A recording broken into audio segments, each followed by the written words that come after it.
Vá até as ilhas da costa do Pacífico no Peru e você vai ver montanhas de cocô com dezenas de metros de altura. E o mais estranho, as pessoas correm para colocar as mãos nele. Sim, parece que essa coisa marrom tem todo tipo de benefícios estranhos. Quer saber por quê? Prende a respiração enquanto descobrimos exatamente o que está acontecendo com todo esse cocô peruano e conheça algumas das utilidades surpreendentes dele.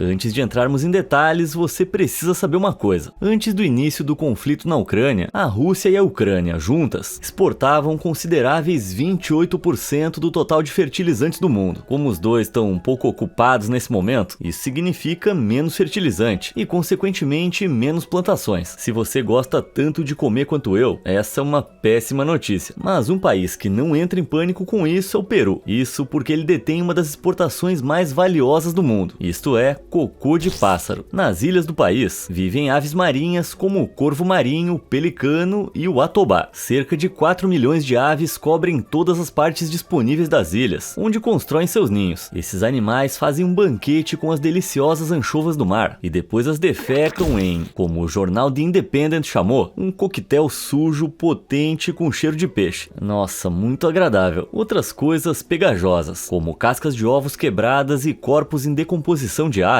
também entram na mistura, e o resultado é uma substância rançosa que chamamos de guano. Rançosa, mas muito útil. Ele é repleto de nitrogênio, que estimula o crescimento das folhas nas plantas, de fósforo, que ajuda no desenvolvimento das raízes, e de potássio, que mantém toda a planta saudável. Tá, mas tem pássaro em todo lugar. O que tem de tão especial nas fezes do Peru? Bom, tem tudo a ver com o clima único. A chuva é escassa, então todos os nitratos presentes no material não evaporam ou são levados pela água, deixando secar sob o sol quente. E com o grande número de pássaros que habitam as ilhas, grandes montes de guano estão espalhados por toda parte. Tem tanto que algumas pilhas já foram registradas com 60 metros, mais altas que a coluna de Nelson em Londres. Com toda essa sujeira, o Peru se tornou o maior produtor mundial de guano, com seu valor estimado em 1,1 bilhão de dólares anualmente. Mas mesmo com esse preço elevado, a maior parte do guano é armazenada internamente para 1 milhão de agricultores orgânicos do Peru. Mas isso também não é uma moda passageira. O uso do guano na agricultura remonta aos povos indígenas pré-hispânicos. A própria palavra guano vem da língua quichua dos incas, que o chamavam de huano, que significa esterco. Agora faz sentido. A descrição mais antiga do seu uso data de 1604, embora certamente já fosse usado bem antes. O cronista inca Garcilaso de la Vega descreveu uma miríade de pássaros que dominavam as ilhas do Peru. Seu esterco era tão valorizado que os reis incas proibiam qualquer pessoa de perturbá-los, sob pena de execução. Não que eu aprove essa prática, mas essa abordagem rigorosa significava que os incas mantinham efetivamente o seu suprimento de guano para usá-lo como fertilizante e alimentarem seu império por séculos. Mas quando os europeus chegaram, começando com os espanhóis no século XVI, eles estavam tão ocupados tentando encontrar ouro e prata que ignoraram completamente o guano. Assim, o seu comércio continuou entre os povos indígenas, bem debaixo do nariz dos espanhóis. Foi somente centenas de anos depois que o primeiro europeu percebeu seu valor, o explorador prussiano Alexander von Humboldt. E em 1804, ele estava vagando pelas docas do Peru e não conseguia parar de espirrar. Acontece que o culpado era um monte de barris cheios de esterco rico em amônia. Curioso, ele perguntou sobre eles, e ao perceber o potencial do guano, levou uma amostra para a Europa e a entregou a químicos para análise. Agora, vamos pular para 1821, quando o Peru declarou independência da Espanha. Infelizmente, não tinha muito o que comemorar no país. O Peru estava um caos. As pessoas estavam divididas, quase não havia infraestrutura e a política estava tão instável quanto uma gelatina. Além disso, o país agora estava endividado com bancos britânicos que tinham ajudado a financiar a revolução. Tudo parecia perdido até 1840, quando o químico alemão Justus von Liebig confirmou que o guano peruano era um fertilizante fantástico. Além disso, naquele ano a maior pilha de guano do mundo, com aproximadamente 45 metros de altura, foi encontrada nas Ilhas Chincha, na costa sul do Pacífico. Enquanto isso, fazendeiros de toda a Europa e dos Estados Unidos tentavam encontrar novas maneiras de alimentar sua população cada vez maior. A notícia do fertilizante milagroso do Peru se espalhou e logo empresas britânicas migraram para as ilhas de Chincha e Ballestas, na esperança de enriquecer. Mas transportar guano não era fácil. Ele fedia, apodrecia a madeira dos navios, corroía ferro e aço sem pintura e podia superaquecer e pegar fogo.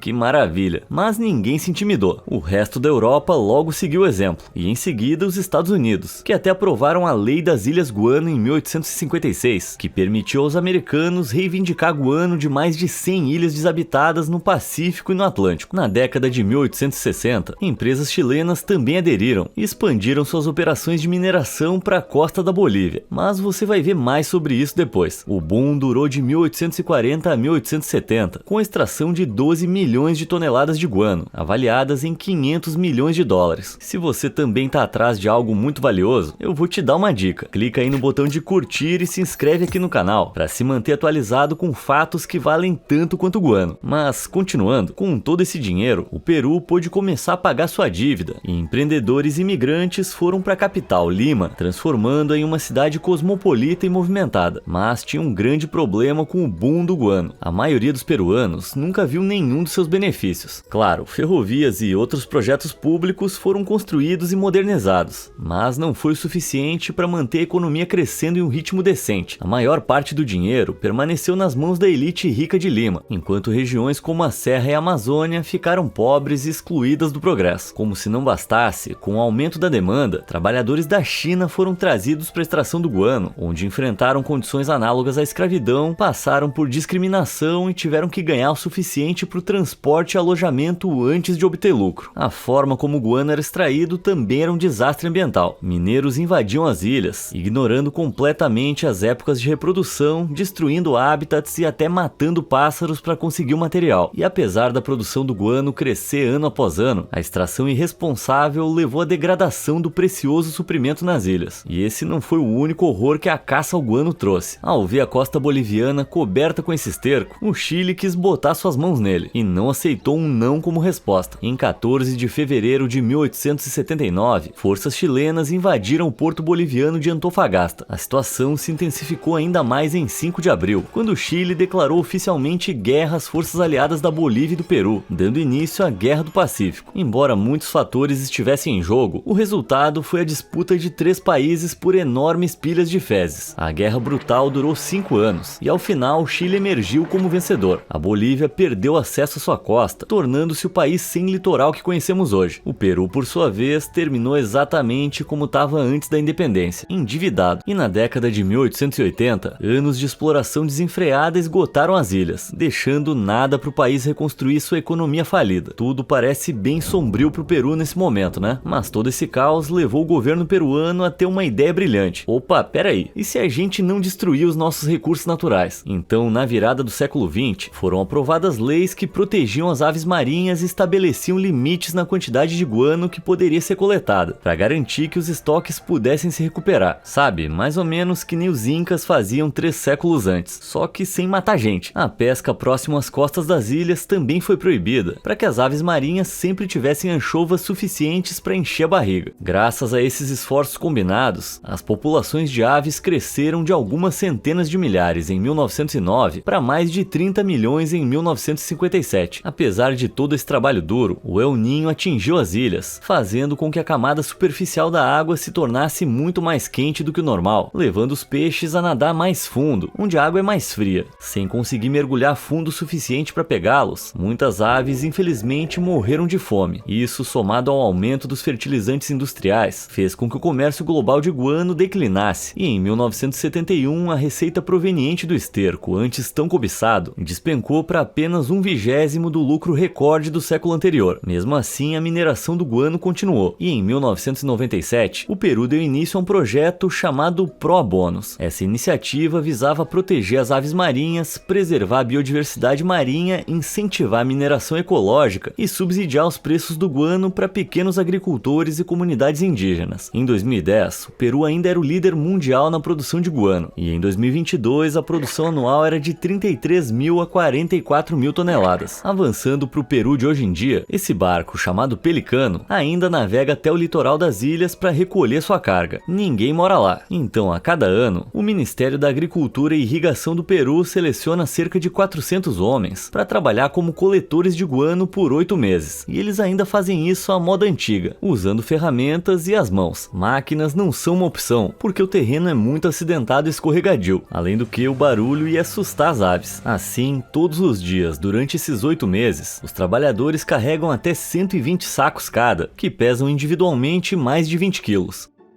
That is one big pilot.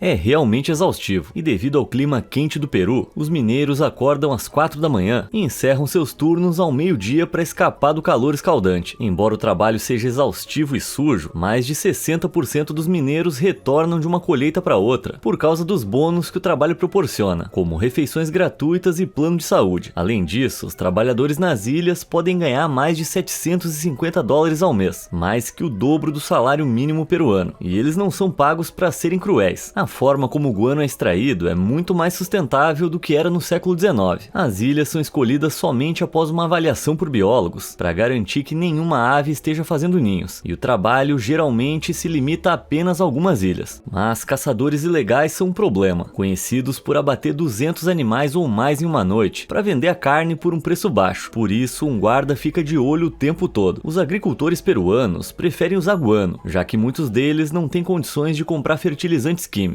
Mas mesmo com todo esse guano sendo extraído, ele ainda não é suficiente para os 2,4 milhões de pequenos e médios agricultores peruanos. Cerca de metade deles ainda depende de fertilizantes importados para manter suas plantações crescendo. E mesmo com todas as proteções ambientais em vigor, metade de todas as espécies de aves marinhas está ameaçada por problemas causados pelo homem, mudanças climáticas, poluição, entre outros. A coleta de guano parece ser uma fonte sólida e renovável que mantém as populações de aves marinhas sob controle, então esperamos que continue. Mas é claro que o guano não é o primeiro excremento a se mostrar útil. Os humanos utilizam essa substância fedorenta desde o início dos tempos. Há cerca de 10 mil anos, os primeiros agricultores usavam esterco animal para alimentar suas fogueiras e até mesmo moldavam casas com ele. Pelo menos eles não tinham que se preocupar em mantê-las limpas. Quanto aos fertilizantes, a ideia de usar esterco remonta a pelo menos 7 mil anos atrás, na Grécia e na Europa Central. Mas não era só para comida e lares que as pessoas usavam excrementos. Do século 9 a.C. até o século 4 d.C., os citas, guerreiros nômades da Ásia Central, mergulhavam suas flechas em uma mistura mortal de veneno de cobra, sangue e fezes. Mesmo que a flecha não atingisse o alvo imediatamente, o veneno e os excrementos causavam doenças graves, como gangrena e tétano. E se você achava que o uso sádico da substância marrom pela humanidade terminava aí, você se enganou. Nas guerras medievais, os soldados jogavam corpos de vítimas da peste bubônica e os seus excrementos por cima das muralhas dos castelos inimigos para espalhar doenças. Por volta de 1800, o uso de excrementos pelos europeus havia mudado um pouco. O couro se tornou cada vez mais popular na Inglaterra e para amaciar essa pele, os curtumes de couro usavam cocô de cachorro. Ele contém enzimas que amaciam o couro. Por causa disso, as pessoas andavam pelas ruas procurando cocô de cachorro. Trazendo as coisas para a era moderna, ainda usamos cocô de maneiras não convencionais. Na década de 1990, o mundo ocidental começou até a usar coisa em bebidas. A bebida indonésia Kopi Luwak é um café feito de grãos digeridos por civetas, uma pequena espécie de mamífero. Mas o interesse pela bebida levou a uma indústria cruel, onde esses animais são enjaulados e alimentados à força com os grãos, o tipo de coisa bem desnecessária. Agora, usar recursos mais sustentáveis para alimentar as nossas conveniências modernas, isso sim não deve ser deixado para trás. E o que é mais sustentável do que cocô? Em um ano, a espécie humana produz 320 milhões de toneladas dele, o mesmo peso de 350 pontes Golden Gate. Com isso em mente, vamos dar uma olhada mais de perto em alguns outros usos chocantes e engenhosos para o cocô.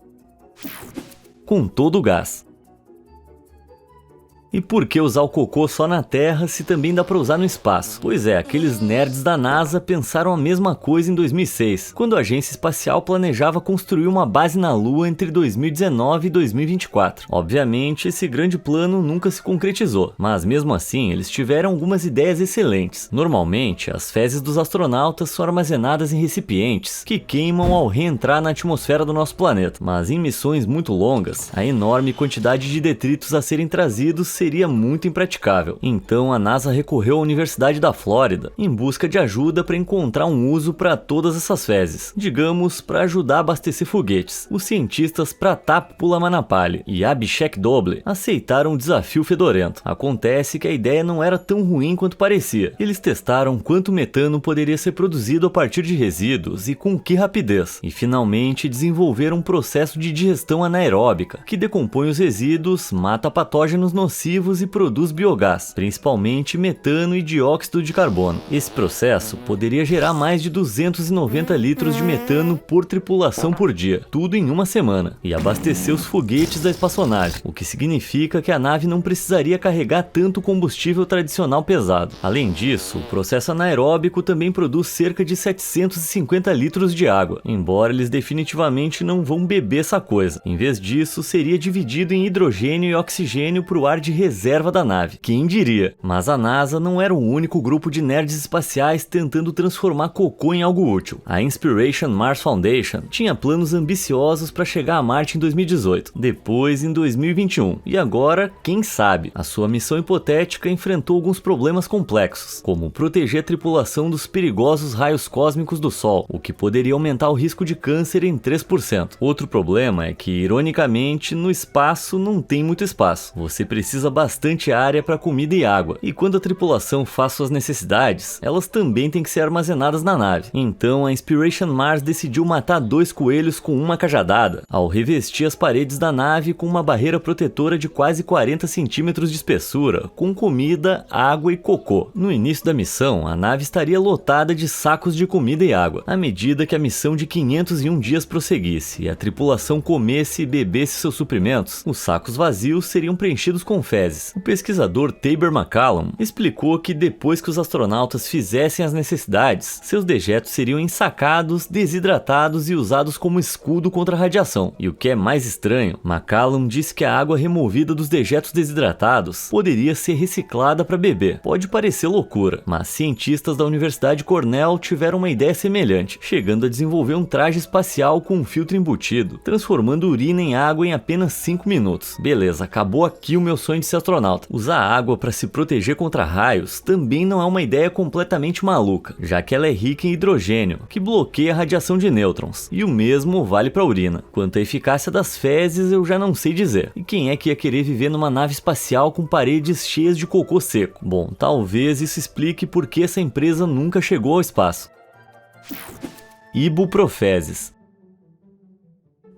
Tô ficando com fome. Ô, estagiário, traz um sanduíche. Agora sim. Peraí, que é isso? Ô, estagiário, você sabe que eu odeio atum. Caramba, o cara colocou cocô aqui também. Bom, acho que foi com uma boa intenção. Quando acompanhado por profissionais médicos, comer cocô pode ser surpreendentemente bom pra nós. E eu não tô zoando. Temos trilhões de micro-organismos vivendo no nosso intestino, que nos defendem contra germes e decompõem os alimentos. Mas quando tomamos antibióticos, eles podem eliminar bactérias benéficas, permitindo que bactérias nocivas, chamadas Clostridium difficile, ou C. diff, assumam o controle. Essa bactéria causa coisas não muito boas, como febre, diarreia e pode até ser fatal. Mais de 1.500 americanos morrem a cada ano da doença. Mas para aqueles que estão na cama doentes, não se preocupem. Existe uma solução rápida. Os médicos podem realizar um transplante fecal, onde as fezes de um doador saudável são colocadas no sistema digestivo de uma pessoa doente. Pera aí um pouquinho, por que diabos alguém ia querer as fezes de outra pessoa dentro dela? Para começar, 30 a 50% delas são feitas de bactérias e outros organismos que vivem dentro de nós. Esses micróbios podem ajudar a restaurar o ecossistema do intestino de uma pessoa doente e expulsar a C. diff. Agora, claro que isso não significa que é para você comer cocô que encontrar. Na maioria das vezes, o procedimento é feito por colonoscopia, mas também pode ser engolido em forma de pílula ou ingerido por um tubo através do nariz até o intestino. Pode parecer nojento, mas é super eficaz, com taxas de sucesso relatadas de 90 a 95%. E isso é só o começo. Acredite ou não, o cocô de cada pessoa é único e repleto de diferentes micro-organismos, que podem até afetar o humor, a saúde mental e condições neurológicas, como Alzheimer e autismo. Em 2015, o Centro de Pesquisas Open Biome, em Massachusetts, estava coletando amostras de doadores para transplantes de cocô, mas nem todos podiam doar. Eles decidiam quem era aprovado usando a tabela de fezes de Bristol. E sim, isso existe. O espécime perfeito aparentemente é o tipo 3, descrito como uma salsicha, mas com rachaduras na superfície. Tá bom, o Open Biome tava até pagando $40 por amostra de fezes.